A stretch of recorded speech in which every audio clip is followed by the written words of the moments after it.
सतस्तरीतम स्वाधीनता दिवस अवसर में मो बाटलियन तरफ मो अंचलवासी ओडावासी भारतवासी को अनेक अनेक शुभेच्छा और शुभरंजन जनाऊँ। स्वाधीनता बहुत कष्ट मिलता।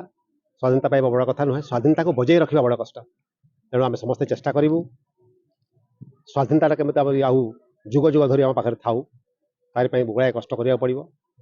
आम से प्राण नौचु। यह आमको स्मरण कर दिए जे आम पूर्वपुरुष मैंने केते कष्ट करके सर्वोच्च बलिदान देकी आमको स्वाधीनता आनी। तेणु आम प्रण करूँ आम बाटलियन तरफ कौन सी प्रकार सेमती दुर्नीति मुक्त काम करूँ, परिवेश सुरक्षा करूँ एवं जमी आमर देश गोटे विकसित देश हो पार आम प्रण नहीं।